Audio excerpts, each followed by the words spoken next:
Welcome to Live Daf, your online Daf Yomi Shir. Shalom Aleichem, welcome back to today's Daf Pesachim Chaf Vav. We have 3 lines from the top of the Amid, and in the midst of a discussion between Abaye and Rava, in a case where a person encounters a Hanoah Baal Korchai, a unwillful Hanoah experience. He's strolling through the streets and discerns a pleasant aroma emanating from the Avodah Zarah. It's not something which he sought, but he's experiencing it. So the question here is whether he has to try to avoid it at all costs. We're speaking about a case where lo yafshar, it's difficult to avoid it. Taisa says it entails torach gadol, great exertion to avoid the situation. However, this fellow decided to have hanoah, to have kavanah. He intends on enjoying it. Once he's there, he may as well enjoy it. So it's lo yafshar. On the one hand, it's an unavoidable situation, but there is kavanah here. So Abaye says, look, according to Shittas Rabbi Yehuda, it's mutter. Because the sole determinant is efshar or lo efshar. Can he avoid it or not? According to Rabbi Yehuda, if it's a situation where it's efshar, he can easily avoid it, then even if it's lo mechaven, it's aser. Rabbi Yehuda holds, davar she'ein miskaven is aser. The key factor is, can you avoid it or not? If you can avoid it, then it's aser, despite the fact that he is lo miskaven. He has no intention of hanoah. Apparently, says Abaye, intention or lack of plays no role in determining the halacha. Rather, the key factor is efshar or lo efshar. Can I avoid it or not? So if I can, then it's aser, despite the fact that I have no kavanah. If it's lo efshar, then it's mutter, regardless of whether or not he has kavanah. Therefore, says Abaye, in the case of lo efshar, it is mutter according to Rabbi Yehuda, even if he is miskaven. Whereas Rava disagrees, he says it's either one factor or the other. According to Rabbi Yehuda, if it's a situation where it's avoidable, it's efshar, it's aser even if there's no kavanah. But likewise, if he has kavanah, then it's aser even if it's lo efshar. So either one plays a role in determining the halacha. Says the Gemara 3 lines from the top of the Amid, Amar Abaye, Meno aminallah. How do I know that it's so? That according to Rabbi Yehuda, if it's a lo efshar situation, unavoidable, it will be mutter even with kavanah, even with intention to have hanoah. The Sanya Amru Alav al Rabban Yochanan ben Zakkai. They would relate the following regarding Rabbi Yochanan ben Zakkai. Yoishev b'tzila shel heichal. He would sit in the shadow of the heichal. So Rashi says the heichal was very tall, 100 amas high, and would cast a shade throughout the entire area. So you would sit there with the crowd, v'dorish kol yom kuloi, and teach the entire day the halachas of Yom Tov, because they needed to have a large area to accommodate the crowd. V'hacha. Now over here in this case, the lo efshar. It's unavoidable. There's no other place that can accommodate them. But he's having hanoah with kavanah from the sail, the shade being cast by the heichal, which is the Beis Hamikdash. How can he do that? V'shari, we see that it's mutter. So apparently, says Abaye, if it's lo efshar, it's mutter, even if he is mechaven, if he intends on having the hanoah. V'Rava Amar, Rava will respond, Shani heichal, the l'soichei asur. Heichal is different because it was constructed for its interior. It wasn't intended to cast a shadow and create a shady area around it. So that's called shaloi kederach hanoah, explains Rashi. It's not the usual manner of benefiting from the heichal, and therefore it's mutter in this case. Let's see Rashi. Rashi here is 7 lines from the top of the Amid. Right in the middle of that 7th line, Ha'heichal. Ha'heichal goivay me'yama. The heichal was 100 amas high. V'tziloi hoylech l'merachik. It would cast a wide shadow throughout the area. L'merachik ma'oid. B'rochayv shel fnei harabayis, in the square in front of harabayis. U'metoich shel rochayv gadol haya, since it was a large square. U'machlik b'nei adam harbe, would accommodate many people. Haya dorish sham pnei achama. So Rabbi Yochanan used that area and would be dorish over there to protect his the public from the sun. It was a good shady area. She'ein lecha Beis HaMedrash machzikan, because the Beis HaMedrash would not accommodate them. So here we have a situation of delay efshar. Milidosh l'rab milchas achag. He couldn't avoid teaching the halachas of Yom Tov. V'kam mechaven lihanis mitzvah kodesh. So loy efsher and kamachavin is mutter. Rava responds, Heichel is different. It's meant for its interior to serve the inside. And the hana of the sail outside wasn't considered to be asr. It wasn't considered the usual manner, the conventional way of having hana from the heichel, which is primarily for its interior. Although the Farshim explains, since it was a tzorech rabim, there was a drasha here, so the Chacham suspended their isser. Continues the Gemara, Amar Rava, Muna Aminallah. Now it's my turn. I'll bring a raya that the fact that a person has kavana, that generates isser. Disnan, we went to the Mishnah, Lulan hayu psuchim. There were these holes in the ceiling. Ba'aliyas beis kodesh hakadoshim. In the upper floor, right above the kodesh hakadoshim in the Beis Hamikdash. So there was the lulan. There had the holes in the floor leading into the kodesh hakadoshim. Shebohen mishalshim sa'umnin, through which they would lower the laborers, betevos, in these boxes when they need to do renovations, so they wouldn't satiate their eyes from the appearance, the sight of the kodesh hakadoshim. So it was meant to restrict their vision. Here's a case of loy efshar. There was no alternative. They had to go in there to do the repairs. And we were concerned about them having kavana by gazing at the appearance of the kodesh hakadoshim. And we see that there was a concern. They had to lock him into these boxes. So we see that kavana generates isser. So it's a right to Rav. V'tisbra, says the Gemara, is that so? Can you say there was a concern regarding just looking and gazing? That's not tangible. That's not a concern. V'amar Rabbi Shimon ben Pazi. Omar Rabbi Shimon Levi. Mishumar kapar. Goyel. Sound, pleasant sound of music coming from the instruments in the Beis Hamikdash. Umare, appearance, a pleasant sight.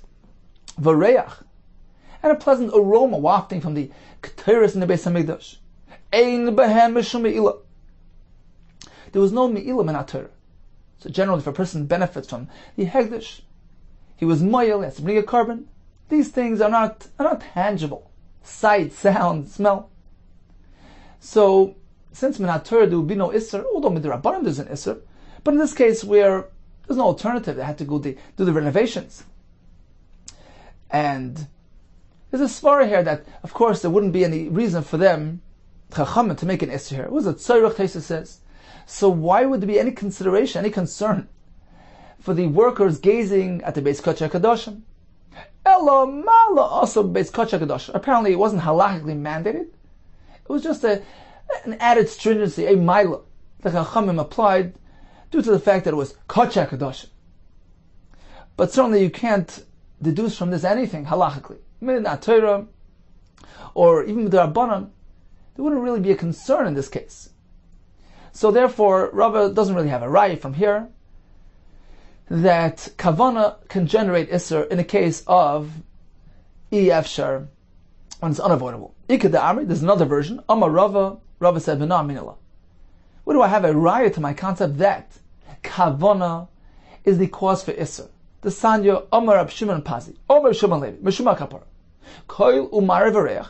Again, these three things: sound, sight, smell. Ein ben sheme'ilah. There's no me'ilah concern. Me'ilah deleka. Okay, so min Torah there's no me'ilah. Ha isur ika. Apparently midrabanan there's an isur to benefit from sight, sound, or smell of the Beis Hamikdash. Now let's analyze. What are we speaking about? My lav lo'isan ha'indan bifnim. Are we not speaking about the people inside the Beis Hamikdash? They're serving, and they have nowhere to go. It's lo efshar. They have to be there. Still, what do we see? That even if it's lo efshar, but if there's kavana, there's intent to have hana, it's aser. My love lo'isan ha'indan bifnim. The lo efshar v'kamechaven v'aser. So we see that kavana generates isser. This is the right to Rava. We're speaking about the people outside the Beis Hamikdash. They don't have to be there. It's avoidable. And yet, to those people, there's an isser. Even when it comes to koil marav v'reach. Taisus explains the isser is only that they shouldn't move closer to the azora to smell better.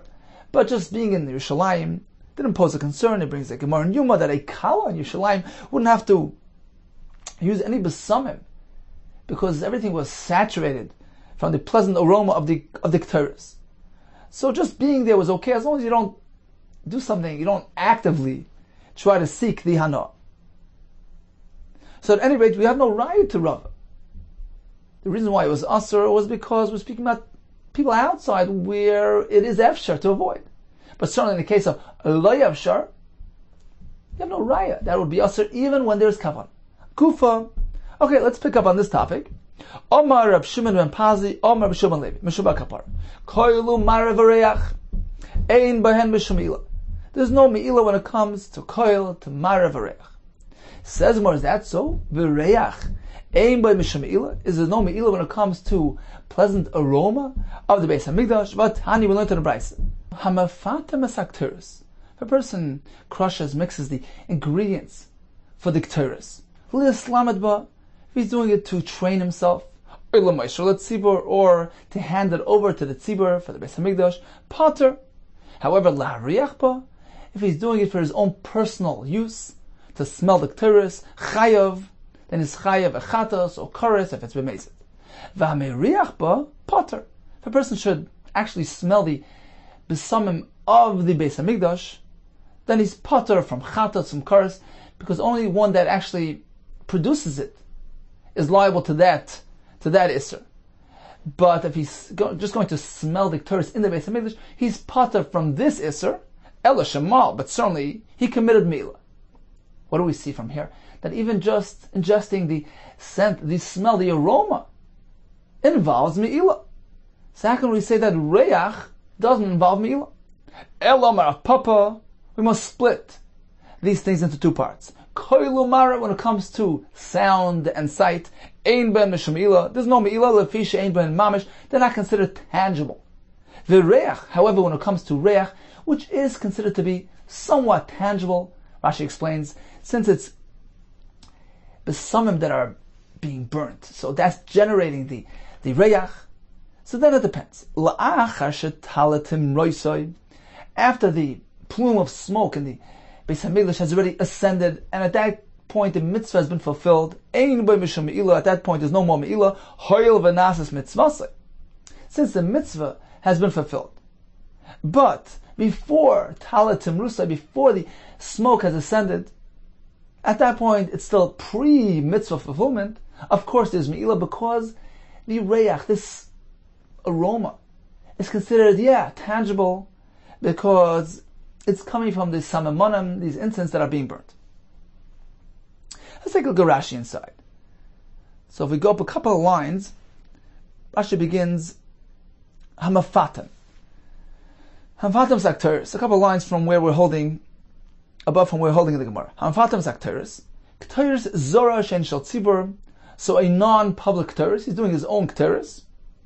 Then it depends. Im lislamet ba'olim ma'isroi. If he's doing it to train himself, or he intends on passing it on to the tzibur. Achar petuma le tzibur. After he produces it, he's going to give it to the tzibur. Pater mikaros. Avalim dater latzniel etzorchai lo riechba. But if his intention is to keep it for himself, va'asa b'samimonim aksurim, and he used the same exact ingredients in the pasuk, chayev kar sechsiv isha shayasa kamoya lo riechba v'nichros. That's number one. Number two, v'hameriechba b'kter shel tzibur. If he actually smells the ketores of the tzibur, Potter mikors and mechatas. There's no kars, no chatas.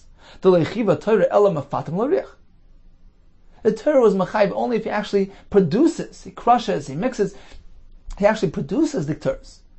But just smelling a pre-produced ketores doesn't entail this chiyav, but there is milah. Ela shemal shenenim and hakodesh. At the end of the day, he had enough from kachim umevi asham ilas. So we see that reach is considered a meila candidate. Says the Papa, Koilu Mara, those things are different. Ein ben mamish, they're not tangible. Patel olam, in that case he's completely pater from meila. However, when it comes to reach, yesh bei mamish, b'samamonim. Leficha chayav, since it's coming from the samamonim which are mamashus, he is chayav meila. Uduka Amar Rabbi Yehoshua pater. When Rabbi Yehoshua says that he is pater, la'achar shetala timrasa b'migdash ka'amar. He meant in the Beis Hamikdash after the ashan, the smoke of the ketores already ascended, The mishum the nasis mitzvasai vein tzarich gavoya oidba. Since its mitzvah has been fulfilled and there's no need for the gavoya doesn't need it anymore. Yotzasam mechal kachei Hashem. It's no longer kachei Hashem. Ubraisa b'meriach b'beisa. The brisa which says that it's chayav for smelling, it wasn't in the Beis Hamikdash after the Ketores was already offered. Rather, in his home, Shenaisin Menal Gacholim takes some of the Ketores, puts it on his coals, and smells it there. At that point, certainly there's Meila. Continues the Gemara. So let's dwell on this point. You're telling me that after the mitzvah has been fulfilled, there's no longer Meila? L'meimra. Do you mean to say L'chol heicha denasas mitzvasei? If the mitzvah has been completed, Ein by mishum Meila, there's no longer Meila? We have a raya from another place where it seems that there's Meila even now. Alright, Trumas Hadeshin, the Nasis Mitzvahs. What about Trumas Hadeshin, where they would remove a small portion of the ashes every morning, place near the Mizbech? The mitzvah has been fulfilled. V'yesh v'mishum Meila, and we see that nevertheless there's Meila applied even at this point, after it's been removed from the Mizbech. L'chsiv, v'samay eitz al Mizbech. You want to place the ash near the Mizbech. We learn from there, number one, shalei fazer. Don't disperse it. Put it neatly there. V'samay shalei yenet. You put it there so that nobody has anah. It's meant to be there, and we learn from the pasuk here, you're not allowed to have anah. Rashi says that the ashes were swallowed into the ground. This is one of the nisim. So even if it's after the mitzvah, nasas mitzvah, so we see there's still an isser. It's still me'il. How's that? Says the Gemara, mishum da'ava trumas hadeshin. Big day kihuna. We actually find that in addition to trumas hadeshin having this phenomena, there's another instance, which is Big Day Kahuna, the Big Day Lovan, the white begotten at the Kohen Gadol war to the Kodesh HaKadoshim on Yom Kippur. The pasuk says that they can no longer be used. There's Isser, there's Me'ilah, even after the mitzvah has been fulfilled. So since we find this phenomenon in two places, Trumas Hadeshin and Big Day Kahuna, Mishum David, Trumas Hadeshin u Big Day Kahuna, Shnei Ksuvin Haban Ke'echad. These are two psukim which are leading in the same direction, teaching us the same lesson. And we know that when we have that, we have two psukim teaching us the same, we don't apply that concept elsewhere. Otherwise the Torah would just said it once. And then we will draw a parallel, we will learn, and apply that elsewhere. The Torah specifically repeats it, here and there, to indicate it's meant to remain limited to these two instances. Don't apply it everywhere else. We have two psukim which are written as one, teaching the same lesson. Big Day Kahuna, Trumas Hadeshin, we don't apply that elsewhere. So everywhere other than these two places, we say, well, once the mitzvah has been fulfilled, there's no longer Me'ilah, is no longer the Isser. Trumas Hadeshin Hadamaran, Trumas Hadeshin we just mentioned. Big Day Kahuna, where do we find it over there? The Kohen is meant to place the begotten there. Melamed Shetun Gnisa, this teaches us, you're meant to store it, to hide it, to avoid using it, because although it's been used, it's nasas mitzvah, it's meant to be put away, gniza, and there would be an isser for using it. This works according to Rabbanan, the Amri, melamed shetun gniza. That this pasuk v'nicham sham teaches us that we're meant to hide it, to store it away, so that it's no longer used. So we have two examples of the same concept, Trumas Hadeshin and Big Day Kahuna, and we can't apply it elsewhere. However, according to Rabbi Yehuda, who disagrees with the Rabbanan, he reinterprets the pasuk differently. He says like this: the Amar, that when it says v'nicham sham, doesn't mean you may no longer use it. It just means that the Kohen Gadol, come next year on Yom Kippur, can't use these Big Day Lovan. Aval ru'uyin hen the Kohen Hedyet. But an ordinary Kohen can use these begotten for Big Day Lovan. He can use it throughout the year. Umay v'nicham sham. What does v'nicham sham mean? That it should no longer be used on the next Yom Kippur. Kohen Gadol can't wear it the next Yom Kippur, but it's usable. So according to this, Michael and Mema, what are we going to say? We only have one instance, Trumas Hadeshin, where the Torah is mechadish that after the mitzvah has been fulfilled, you still can't partake in it. There's still Me'ilah. We don't have two instances saying the same thing. We don't shtei subin. So why can't we apply the chilish of Trumas Hadeshin elsewhere and say, well, just as Trumas Hadeshin contains Me'ilah after the mitzvah was done, likewise everywhere else, like the Ketores. Says the Gemara, because we actually have another place that has this concept. Mishum dahava trumas hadeshen, number one. Ve'egla arufa. There as well, we find this concept that even after the mitzvah has been fulfilled, it's still asr. So find a person murdered, then we don't know who the murderer is. We say the closest city needs to bring a carbon, this egla, this calf, remove its head, egla rufa. It's asr b'hano even after the mitzvah has been fulfilled. So Trumas Hadeshen, egla rufa provide the shnei ksuvim that we're looking for. A double source. Shnei ksuvim mon ke'echad, two psukim that are teaching us the same thing. Two instances where we have the chiddush, that even after the mitzvah has been fulfilled, you still can't have ano. Or wherever we have two psukim heading in the same direction, that indicates that we're not meant to apply the concept elsewhere. This works according to the shita that says, yeah, you can't apply it elsewhere. But according to the other shita, she says it's shita's Rabbi Yehuda, Mesech Sanhedrin, that even when we have two psukim that are identical, teaching the same thing, you can still apply it elsewhere. Michael and according to him, why don't we say that elsewhere as well? Even after the mitzvah has been fulfilled, there should be asr, there should be me'ilah. Answers the Gemara, trei mi'ut eksivi, because we find that the Torah has two mi'utim, one by Trumas Hadeshen, and one by Egla Rufa, to indicate that this chiddush element applies only in these cases. Ksiv v'samai, by Trumas Hadeshen it says, v'samai eitzel mizbeach, this thing is meant to be placed here, there's a concern only here. But elsewhere, once the mitzvah was done, there's no longer concern. Uksiv ha'arufa. By Egla Rufa it says ha'egla ha'arufa, to indicate only the ha'arufa has this concern. But other places and other mitzvahs, once the mitzvah has been completed, there's no longer an isr. So in conclusion, we discussed kol mar v'reach. We discussed things that are asr even after the mitzvah has been fulfilled. And the Gemara concluded when it comes to kol mar v'reach, we have to split into two categories. Koil and Mara are intangibles, and therefore there's no Me'ilah. When it comes to Reach, that's considered something tangible, and depends. If he's ingesting it before the mitzvah has been fulfilled, Koidim Shetala Timrusoi, in that case it's Me'ilah. But after the plume of smoke has already ascended and the mitzvah has been completely fulfilled, there's no Me'ilah.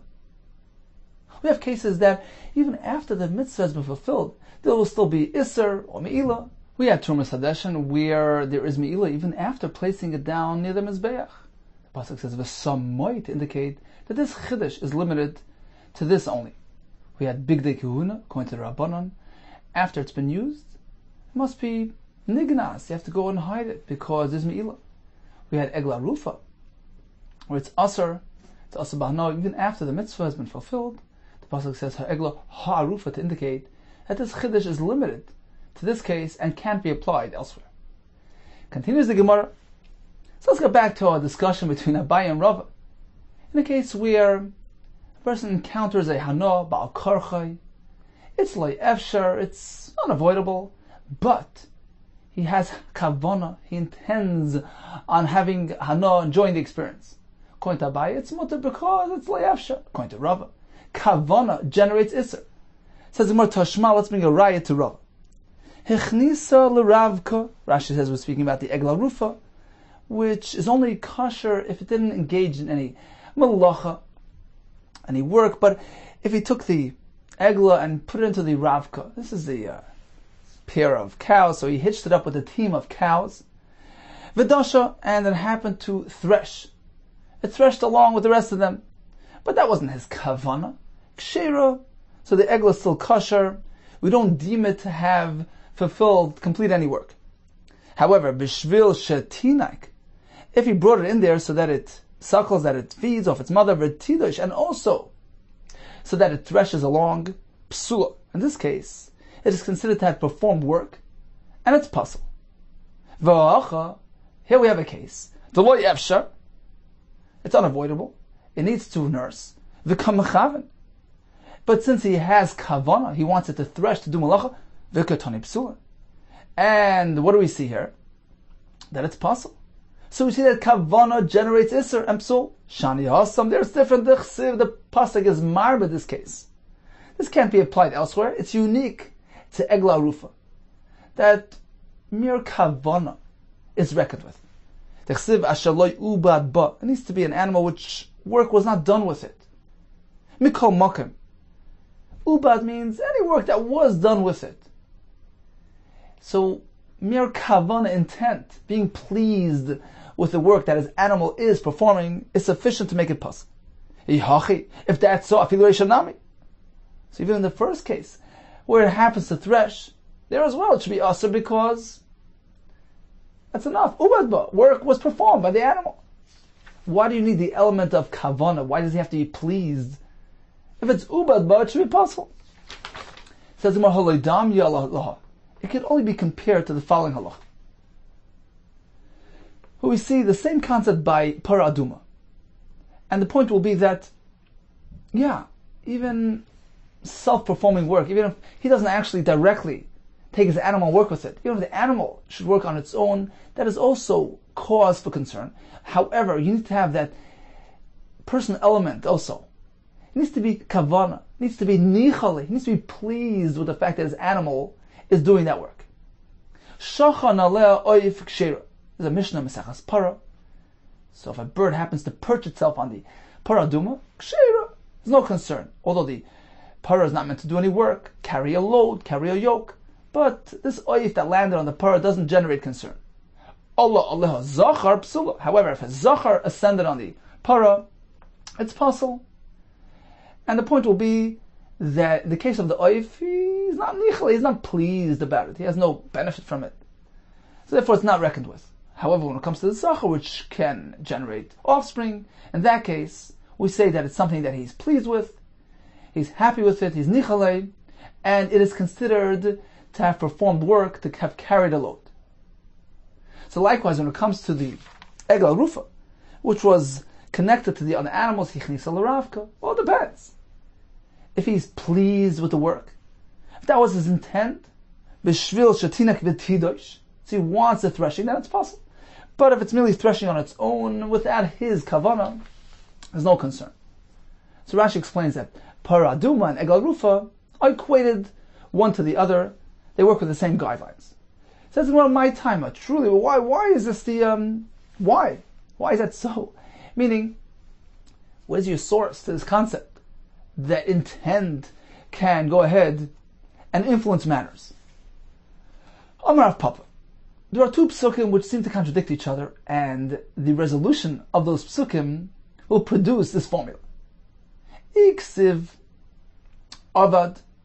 If the pasuk would have said that this animal, this egel rufa, was loy avad ba, loy avad. If it would say avad, the Korean avad, and likewise we would read it as such, it's loy avad would mean that you can't perform work with it. That would teach us adav avid ba'iu. It's only a problem if he himself went ahead and did work with the egel rufa or the paradum. So that's if it would be avad, spelled avad and read avad, which indicates personal manual involvement. Iksiv uvad, the Korean ubad, if it would say ubad, and we would also read it ubad, that would indicate afilu b'meilinami, even if it happened on its own without his personal involvement. It also creates psul. So if it would be avad, it would mean him. If it's ubad, even on its own. Hashtachiv avad. But now that the spelling indicates avad, ayin, beis, dalet. However, when we read it, the Korean ubad, we read it ubad with a shuruk. So that indicates on its own. So which one is it? Is it avad, meaning direct manual involvement? Or even on its own? Also creates psul. So we have an apparent contradiction between the ksiv and the kri, the spelling and the reading. So we reconcile as follows. It doesn't have to involve his personal direct involvement. Even automatic avoida, even if the animal should work on its own, that's sufficient. But there needs to be some form of personal element here as well. It needs to be at least nichale. He needs to be pleased. He needs to have intent. Ubad dumid avad. Even if it happens on its own ubad, that's also reason for psul, but it has to be similar in nature to avad. My avad the nichale, just as if he would do it personally, he certainly would be pleased with what he's doing. He's doing it with intent. Af ubad the nichale. Likewise, if it happens on its own, that's also grounds for invalidation, but it needs to be nichale. See something that he's pleased with. That explains the halacha. If the oiv happened to perch on his parah, that's not something which he's pleased with. But if the zachar comes, then that's nichalei, and it is paisel. When he takes the eglah, puts it into the ravka, hitches it with the other team, the other cows. So if it's nichalei that they should be threshing, then it's pasul. If it's lo nichalei, then it's kosher. So we wanted to bring a raya from here that kavana generates isser. The Gemara says, egla rufa is a pasuk. Ashalei uvadba mikol makkah. And we learn from here, based on Rav Papa's drasha, that in this case is unique. Kavana, intent, being pleased with something, is reckoned with, but not necessarily can you apply this concept elsewhere. So there's no raya to Rava. Toshma, let's bring another raya to Rava. That kavana generates isser. Aveda, if a person has a lost item that he found, a garment, lo yishtachena, he shouldn't spread it out, lo yagabe mita, lo yagabe magid, not on a bed or on a hook, litzarchai.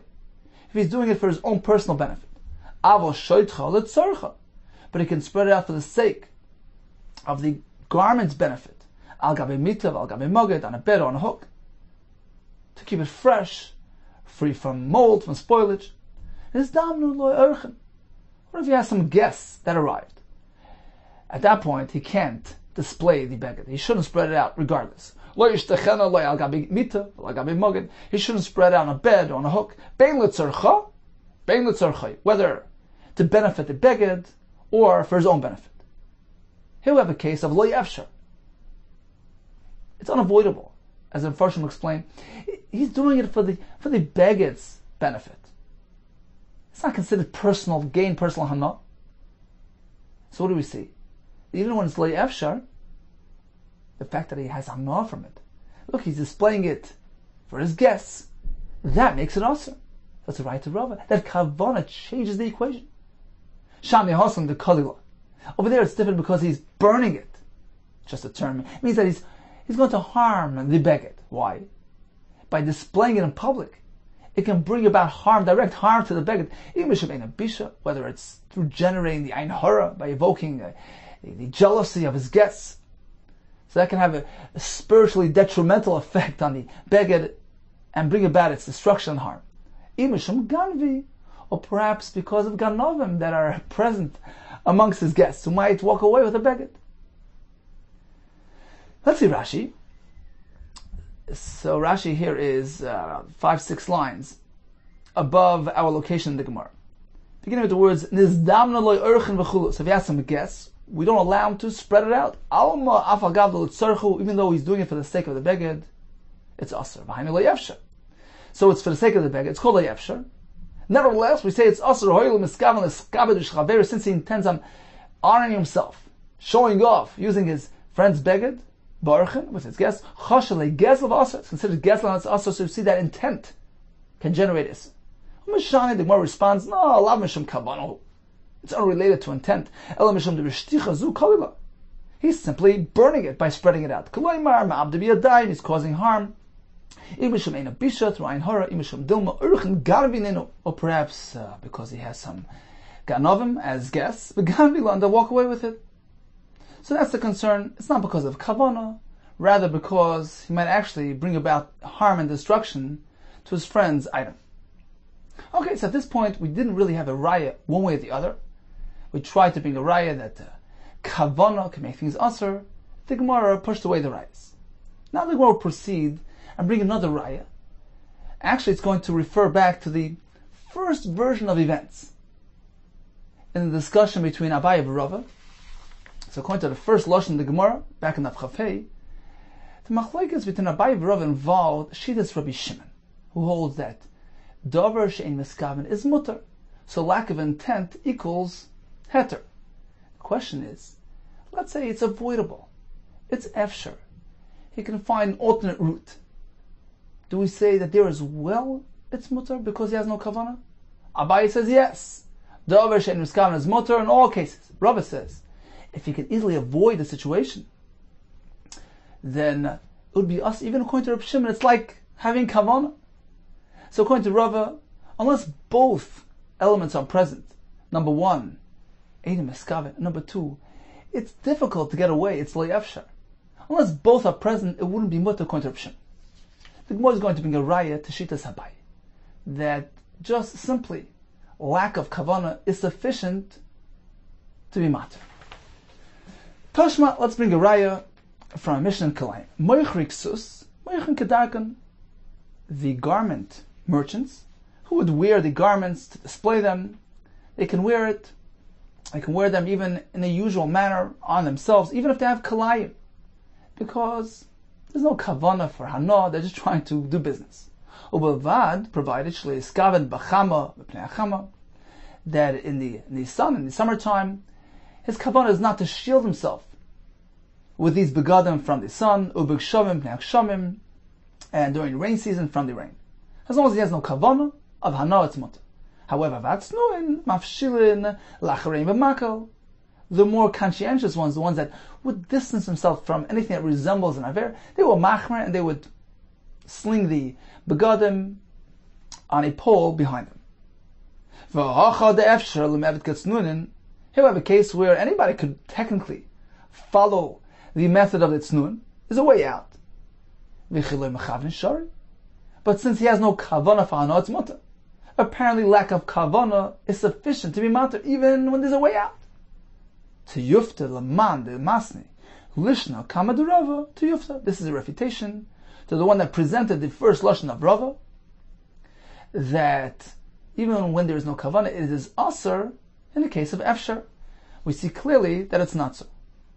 So in summary, Gemara began discussing the second version of the machlokes of Abaye Rava. In the case where he's encountering a hana b'al karchai, it's loy efshar, it's difficult to avoid. However, this fellow is having kavanah. We're following Shitas Rabbi Yehuda, who generally says that even davar she'ein meskaven is aser. If he can avoid it, then it's aser even without kavanah. Should we deduce from there that kavanah is not a determinant at all?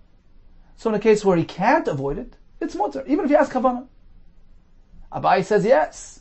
Rava says no. If he has kavanah, that in itself is a reason to be aser. We began with a raya according to Abaye from the Tzila Shel Heichal. Rechon and Zakkai presented his drasha in the shade of the Heichal. It was Le'efsha, but it was Machaven. And we see that it's mutter. Rava says no, because the Heichal was meant for its interior, and having this type of hana is Shalei Kederach. Rava proceeded with 4 rayas. So we had a raya from the Tevois Ha'umnin, the boxes through which they would lower the renovators into the Kodesh HaKadoshim. Apparently we were concerned about them having hana, even though it was Le'yavsha. And the Gemara responded, well, over there it was just a milo, it was a chumrah for the Kodesh HaKadoshim. We had another version of this raya because we learned that koil mar v'reach have no me'ilah, but it's asar midrabanan. Are we not speaking about the people inside who have no way out? It's le'efsha, but since there's kavana, there's isser. And Abaye responds by saying, no, we're speaking about the people outside the Beis HaMikdash, and they can easily avoid it. So it's not le'efsha for them. We proceeded with the raya from Egla Rufa, where he brought it in with the intent that it performs the disha, the threshing, and it's asar. So we see kavana makes things asar. It's a raya to Rava. Abaye responds by saying, well, over there there's a pasuk, Ashali Ubad, which indicates that even kavana is enough reason to make things asr. We concluded with a raya from the Aveda. He can't spread the garment out in public. Apparently, says Rava, kavana makes things asr. Abaye says, no, over there he's being mazaket, ayin hara, or because of the ganav. More concluded with a raya pertaining to the first version of the discussion between Abaye and Rava in a case where he has no kavana, but he can avoid it. The question is, according to Reb Shimon, is that sufficient ground to make it mutter? Abaye says yes, Rava says no. We have a raya from the moichik sus that are allowed to wear the garments kedarkan in the usual manner, since there's no kavana of hana. Apparently, even when there's a way out, easy way out, efshar. But since there's no kavana, it's mutter. There's a raya to Abaye. Continues the Gemara. V'li'asek boy, Mishnah says you can't use the chametz to heat up your oven. Taner Rabbanan. Tano sikoi b'klipi orla. A tanner that was fueled using the peels, the shells of orla fruit, which are asur b'hana, oy bekashen shel klei hakerem, or the straw of klei hakerem, which are likewise asur b'hana. So what happened now? Chodosh, if he used them to fuel, to heat up the new oven. So they shaped it, they finished producing it, now they have to heat it up to galvanize it. That's the completion of the production process. So if it was done using Isser Hana, Yutatz, you have to demolish that oven, because the oven is Asr Hana. It was produced using Isser Hana. Yashan, but if you were merely heating up a old oven, so Yutzan, just cool it off, and then use the oven. Afabai is a pas. So if a person actually baked bread using the fuel of Isser Hana, Rabbi, Aymer pas asura. The bread is asur. According to Rabbi, the fuel, the wood, the eitzim of the Isser Hana are directly benefiting, impacting that bread. This bread has been produced by Isser Hana, and therefore it's asur. According to them, it's mutter. Taisus explains, because the flame emanating from the Isser Hana fuel is post-destruction. The fuel is no longer in existence. It's no longer intact once the fire is here. So it's not considered a direct Hana from the actual Isser Hana. Bishla, if he happened to cook or bake his bread on coals, so here as well, the Isser Hana is no longer intact. All you have is burnt Isser Hana. You have just coals. If you have kol mutter, we'll agree that it's mutter. So you have two elements in the brisa. He baked his bread using the flame coming from the Isser Hana fuel. According to Rebbe, it's asur. It's a direct Hana, benefiting his bread. Whereas according to Chachamim, it's called indirect Hana. The Isser Hana, the fuel of it, the oil is no longer really in existence once there's a flame here. Therefore, the bread is mutter. Regarding fueling up, heating up an oven, so we learn that if it's a new oven being galvanized by this heat, you've completed the production process using Isser Hana, then the oven itself is asur. And presumably, it's following Shitas Rebbe. Since it was generated by Isser Hana, it's asur. V'atanya, however, we learned in another brisa, bein chadash ubein yashan yutzan. Whether he heated up a new oven, so he completed the production using the Isser Hana, ubein yashan, whether it was a old oven, yutzan, all he needs to do is cool off the oven and then use it. So even a new oven produced through Isser Hana seems to be okay, as opposed to the earlier brisa where we say yutatz, you have to demolish it. Like Kasha, the answer is harebi v'rabbanan. The earlier brisa was Rabbi. Something generated by Isser Hana is asur. The second brisa is Rabbanan, who say there's no concern. Eimor de shamas leil Rebbe. When do we see that Rebbe holds that it's asur? That's only when he actually bakes a bread using the actual firewood. Mishum diyesh shvach eitzim b'pas. Because the shvach, the benefit, the improvement, the eitzim are actually directly impacting the bread. It's visible in the bread. It's embedded in the bread. It's been produced by the firewood, which was intact when he was baking that bread. That's why it's asur, as opposed to the case of the oven. True, the oven itself was produced by the firewood of Isser Hana, so don't need the oven. But once the oven has been heated up, and now the fuel is no longer in existence, he's going to take that oven, introduce new firewood, which is mutter. He's not actually directly benefiting from the original firewood, from the Isser Hana. It's an indirect Hana. He's taking the oven, which is really asur b'Hana, and combining it, joining it together with new firewood. So you have two causes now, working jointly to produce a new loaf of bread. Zev v'zeh goyim. Zev v'zeh goyim. You have a goyim of Isser, which is the oven, a source of Isser, and you have a goyim of Heter, the new firewood being introduced now. So you have two separate elements being used to produce the new loaf of bread. So you have two causes, one Isser, one Heter. How do you know in that case Rebbe would say asur? Zev is a goyim mishamas. How do you know that he would say it's asur?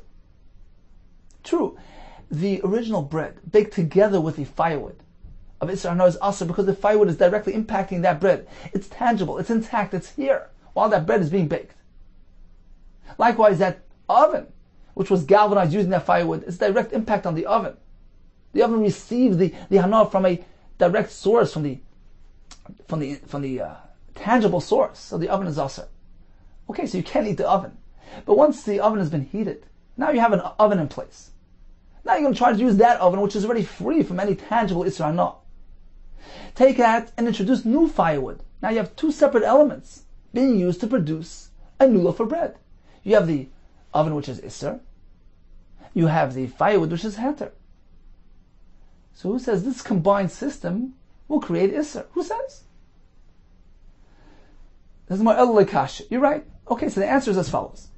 The Brisa, which says that the oven, which was fueled, which was galvanized, the new oven galvanized by the Isra Hana, is Asr, cannot be used any longer, is Rabbi Lezer, Rabbi Lezer, Rabban. Rabbi Lezer holds even Zev is a Goyim is Asr. So using this oven, which is Asr Bahana, even together with something else to produce a third item is Asr. According to Rabbanan, it's Mutter. And Rabbanan are reflected in the second Brisa, that even a new oven, which was fueled with Isra Hana, can be used further. Whereas the first Brisa is Rabbi Lezer. Hi, Rabbi Lezer, where do we find Rabbi Lezer that holds Zev is a Goyim is Asr? Ilaim Rabbi Lezer, this, or is it Rabbi Lezer discussing the sourdough, the snan, or shal chulin, shal truma, shenafel seich isa. If you have a piece of sor of chulin, and another small piece of sor of truma, they both fell into a dough. Ve'ein bezeh kedei lahachmetz. Ve'ein bezeh kedei lahachmetz. Each one independently doesn't have the ability to make the dough chametz. V'netzdarfu b'chimtzum. They joined together, they combined, and they were mechametz the dough. So what happens? Rabbi Lezer Omer, achar aniba. We follow the last one, the most recent addition. So if the heter was the one that was added second, then the dough was mutter. Achar aniba. The Gemara soon will tell us, we're speaking that the first one was already removed by the time that happened. Okay, we'll see that in a minute. So according to Rabbi Lezer, we follow the most recent sa'ur that was put into the isa. No, doesn't matter. Whether the Issel was introduced initially or whether it only came later, it won't generate Isser. Unless the Isser in itself independently has the ability to make this dough chametz. You don't join, you don't combine, because Zev is a Goyim is mutter. Varabai. Let's understand Rabbi Lezer. He says, if the last one is heter, it's mutter. Lo yishona, that's only said, if before the second one arrived, he already removed the first one. So he already removed the isser. In that case, Rashi explains the effect is no longer tangible, it's batal, because it hadn't yet really produced the chametz. It came in and was taken out before it can actually do anything. Because let's remember, the Isser is just a small piece of soil, it can't really generate chametz. So once you removed it, even though its effect is still here, but it's batal.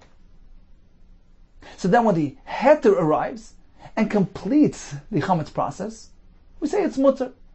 Because the initial effect from the initial piece of soil, which is asr, which is no longer here, doesn't have to be reckoned with. But if he didn't go ahead and hurry up, remove the Isser before the Heter arrived, so now we have two pieces of Sa'ir, one Isser, one Heter. Asr. Even according to Rabbi Lezer, it's Asr. Alma Zev is a Goyim Asr. Apparently when you have two causes producing the same result, you have a piece of Isser, a piece of Heter, which are actually both generating the Chametz here. It's Asr. So likewise, when it comes to the oven, which was fueled, which was galvanized, completed by the Isra Hana, you can't use it, even if you're going to introduce a element of heter, new firewood. So the firewood, which is heter, with the oven, which is Isra, are going to jointly produce a new loaf of bread that will be Asr. Says, but how do you know that's the Pshan Rabbi Lezer? That Zev is a Goyim is Asr. Or we might the time of the Rabbi Lezer Kabayi. How do you know that Abayi's approach is correct? And you deduce from there that according to Rabbi Lezer, Zev is a Goyim is Asr. How do you know? Dilma, Tama de Rabbi Lezer, Misham da Achar Naniba. Perhaps Rabbi Lezer will hold that Zev is a Goyim is mutter. Over here, he's simply following the last thing, the last arrival. So if the last, most recent Sa'ir introduced to the Isa is mutter, so it's mutter. If it's Asr, then it's Asr. As Rashi says, we look at the Gemara Mais, how the Masa, the process was completed and concluded. If it was concluded, so about the Chimutz, right? The Chimutz process was concluded using a heter item, and that determines the halacha. If it was used using a isser item, then that determines the status. So we follow the last one. Regardless of whether he removed the isser before the heter arrived, it'll still be mutter because the heter is the last one. Doesn't matter whether he didn't quickly go over and pull away the isser. Doesn't matter. We follow the most recent arrival. That's considered the completion of the process. But perhaps if they were both here together, they both fell in simultaneously. There's no first, no last. There's no gemar that's attributed to one over the other. They both fell in together. Perhaps the Blazer would allow. Why? Because since they're both equal, they both fell in together. We have two separate elements. One is one heter producing the same result. Zev is a garm is mutter. So you have no right to come to a Blazer. Zev is a garm is us. Ella says Gemara Blazer, that's Ashera. We found a Blazer elsewhere who seems to hold Zev is a garm is usher by the Atzei Ashera, as we're going to see by the Hashem tomorrow. And this will provide a source for Blez's Shita, Zev is a garm is usher, and that explains the Brisa that the new oven can't be used. Although it's a Zev Zeh, it's usher. So in summary, a person should use firewood of Isra Hana. So if he used it to bake his bread, according to Rebbe, it's usher, it's mutter. If he's using merely coals, in which case the Isra is no longer tangible, all agree it's mutter. If you use it to fuel up an oven, if it's an old oven, so just cool it off. If you use it to create a new oven, that's considered zev as a goyim, because now the oven is usher. So by introducing new firewood, he has two elements, one isser and one heter. Can he use it to produce a new loaf of bread? According to a blazer, it's usher, zev as a goyim is usher. According to Chachamim, zev as a goyim is mutter. Okay, time for a brief chazor of today's daf. We discussed the case of a person experiencing hana, bal karchay. It's lo yafsha, but he has kavana. According to Abaye, it's mutter. She does Rabbi Yehuda. That kavana is not reckoned with. According to Rav, it's aser. Abaye brought one raya, which Rav negated. Rav brought four rayas, which the Gemara negated as well. We concluded regarding the other case. When he's experiencing hana, and afshar, he can avoid it, but he has no hana. He has no kavana. According to Rav Shimon, is that mutter? Abaye says yes. Rav says no. And a raya to Abaye. We learned about koil and mara, sound and sight coming from the Beis Hamikdash. That's not considered something of mamashas, not tangible, and there's no me'ilah. When it comes to reach of kteres, that's actually considered mamashas, so it depends if it's koidem shatal timrusa, before the plume has ascended, before the fulfillment of the mitzvah, there's me'ilah. Afterwards, it's no longer me'ilah.